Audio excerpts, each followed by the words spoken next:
And then we sailed away on a ship in the sky. Maybe I'm going to bed. Oh, Mother, he really is wonderful, isn't he? See how well he sails the ship. George? George? Now what, Mary?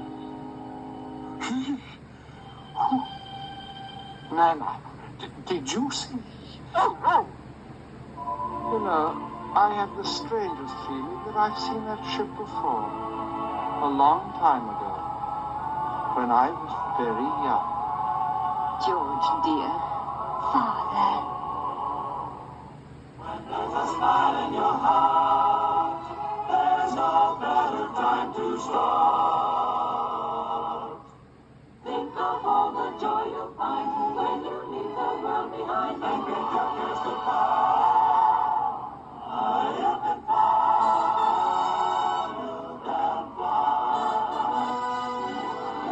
The End, a Walt Disney production.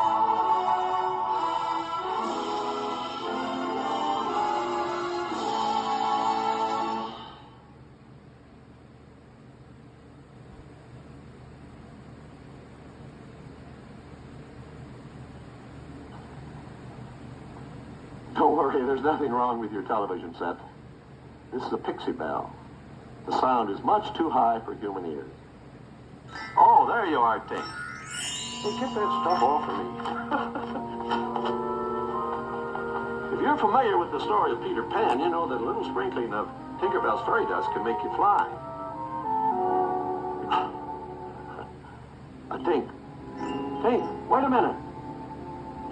Haven't you forgotten something? Aren't you going to take the audience along? Come on, everybody. Here we go! Up to Neverland! Fly away with us, second star to the right and straight on till morning, and discover the behind-the-scenes story of how the timeless tale of Peter Pan was transformed into a soaring Disney classic. But Peter, how do we get to Neverland? The story of Peter Pan began its life on the London stage in 1904.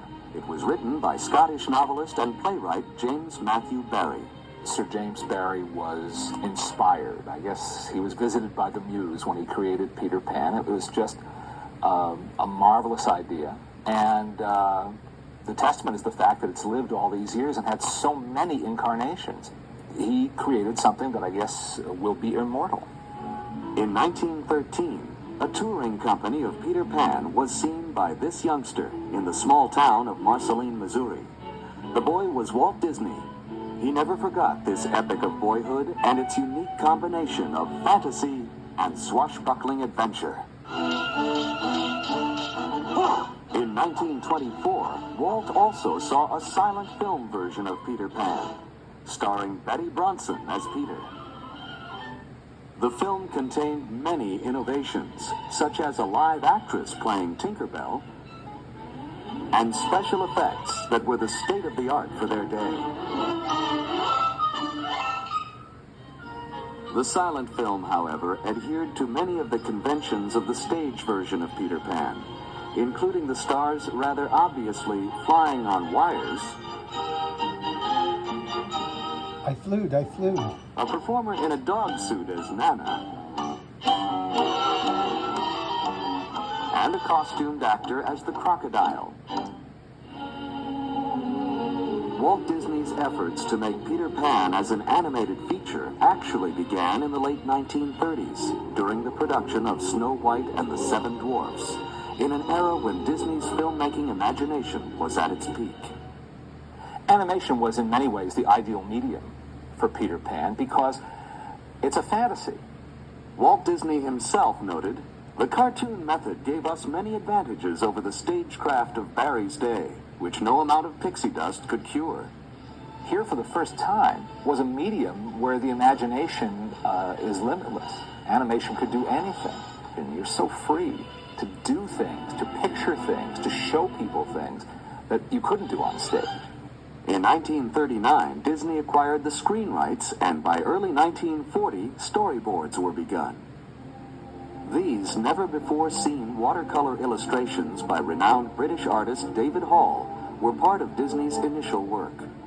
Hall had also done extensive visual development of Alice in Wonderland for Disney in 1938. In this early version of the story, Nana traveled with Peter and the children to Neverland, as seen in these rare original story sketches.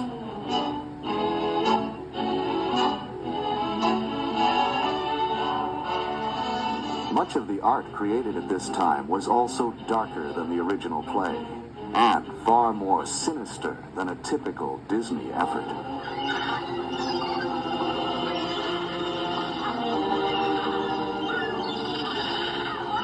Now, my dear princess, this is my proposition. You tell me the hiding place of Peter Pan, and I shall set you free. Talk. You'd better talk, my dear. This is your last chance, Tiger Lily.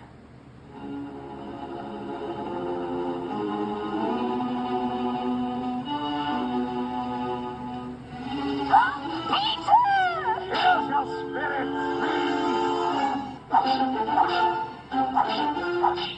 Give it to him, Captain. Feed him to the brisket. Tiger Lily.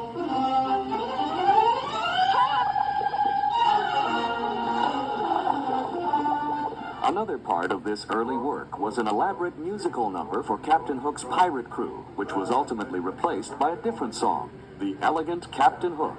An attempt to persuade the Lost Boys to join the pirates' ranks, this earlier song, written by studio music director Frank Churchill along with Ray Kelly, is reconstructed here using a rare song demo recording, coupled with never-before-seen storyboard drawings of the original sequence. Aye, pirates, the only life for red-blooded men. If you're thinking of the future and you'd like a life of ease, if you'd like to make a fortune for your crew, if you've ever had a hanger run to sail the seven seas, then a pirate's life is just the life for you. Yo ho ho, up to Erie you must go, so you might as well make up your mind to sign. If you'd like to share a plunder, if you care for blood and thunder, simply step right up and sign a dotted line. By 1941, a basic story structure was completed. However, the onset of World War II stopped the development. After the war, Walt Disney brought Peter Pan back into development. Progress continued throughout the 1940s, including extensive concept art by renowned color stylist Mary Blair. Finally, in 1950, he said, now's the time, let's do it. And they did. The Disney version of Peter Pan has another interesting first. It's the first time a boy was shown as Peter Pan. There had been a tradition from the time of Maude Adams on the stage and right through Mary Martin and in recent years Kathy Rigby, Sandy Duncan, many others have done it, of women playing Peter Pan. But it was something that was broken, a tradition that was broken by Walt Disney by showing Peter Pan as a boy. Now, it's an animated boy, but it was really a boy's voice, and he was depicted as a boy, which is what he's supposed to be.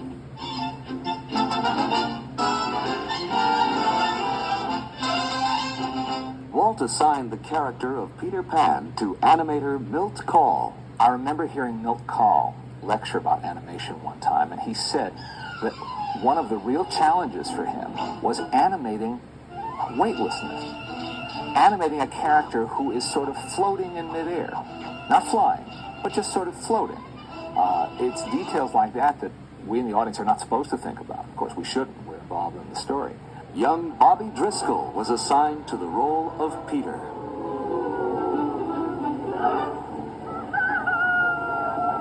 Where is that villain, Captain Hook?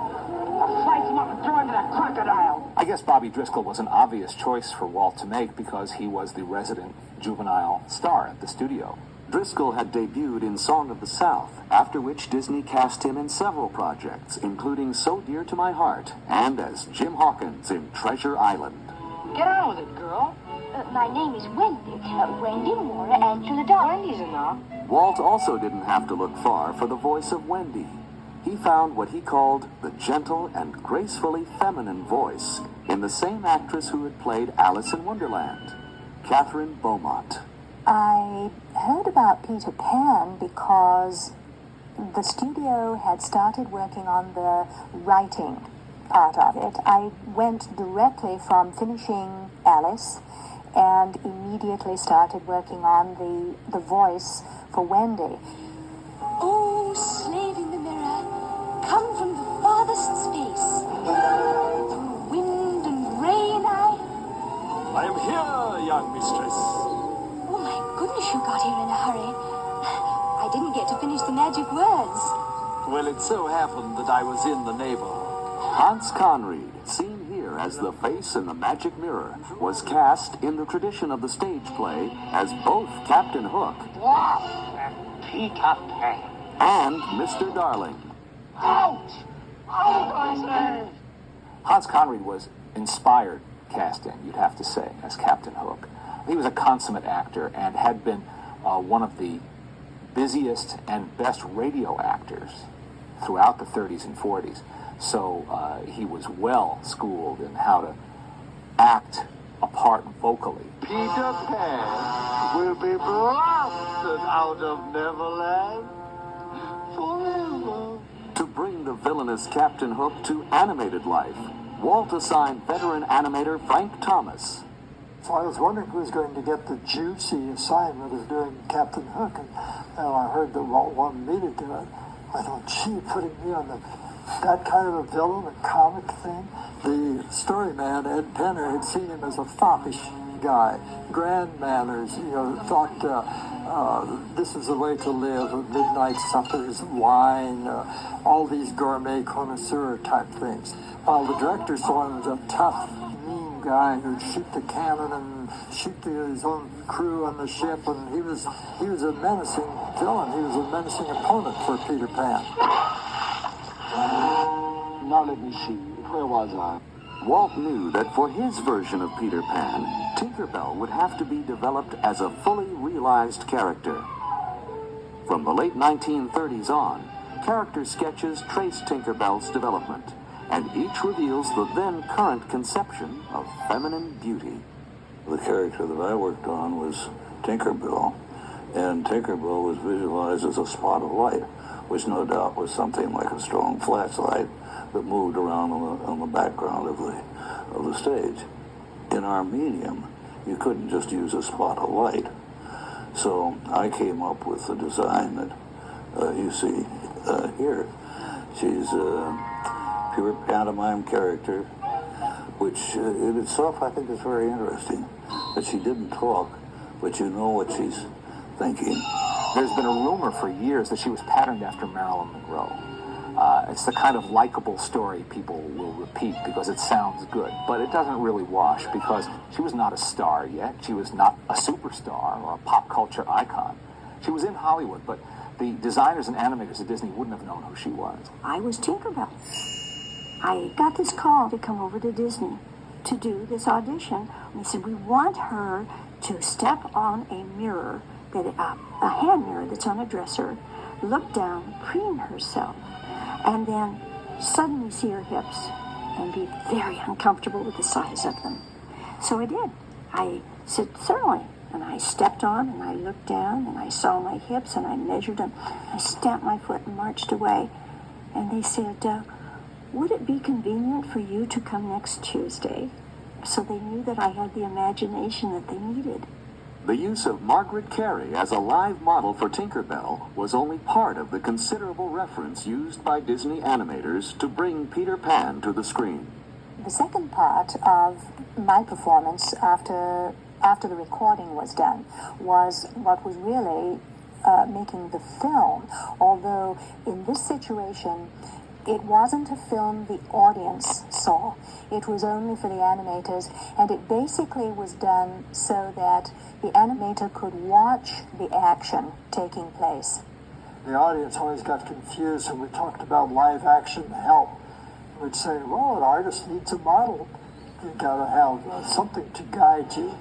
But it's also very helpful in little ways of a guy turning looking back over his shoulder, how far do you turn his head? And you find if you got the real person to do it, this other arm here would come out as a turn, or something would come up to his chin, or some little thing you hadn't thought of. And very often that would make the scene come alive. A codfish on a hook. I'll get you for this plan. If it's the last thing I do. If America has an art form, I'd say it's the Disney feature cartoon. After nearly 2 decades of work, dozens of story treatments, and thousands of drawings, Walt Disney's Peter Pan was finally finished. It was first released on February 3rd, 1953, and was an immediate audience favorite. It has remained one of Disney's greatest animated achievements and a beloved classic. When we watch Peter Pan, guess what? It's all safe. We all come back all right. It's a story that has meaning for everybody, adults, looking back and seeing the little boy who doesn't want to grow up. The idea of keeping that youthful spirit, not surrendering your childhood, well, that's a very strong idea and a very magical one that has enormous appeal. And then, of course, it was sprinkled with that Disney magic. Talk about, a perfect marriage. Peter Pan and Disney. I have the strangest feeling that I've seen that ship before. A long time ago. When I was very young. You can't go.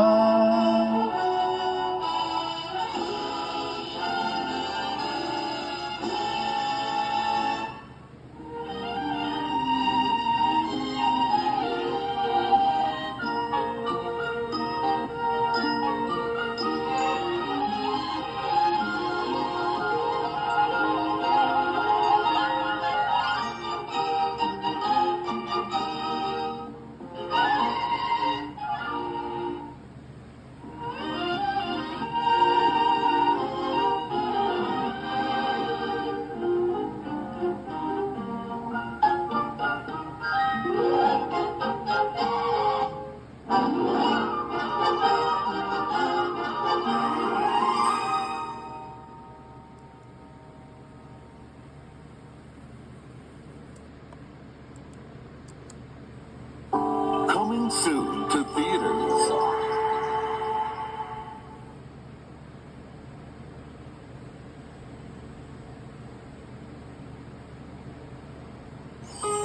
Toward the second star to the right, and straight on till morning, there's a land you've always believed in. A boy who's never grown up, and an all-new adventure waiting to begin. Walt Disney Pictures presents Peter Pan in Return to Neverland. Punish me! I'm not Wendy. I'm her daughter, Jane. Cast off, you mangy dog!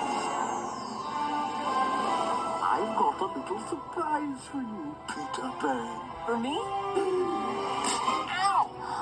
Peter Pan? Tinkerbell? My guess is I'm dreaming. If you're Wendy's daughter, you're gonna love it here. Coming only to theaters, the one and only Peter Pan is back. With new characters. Save me! And new music.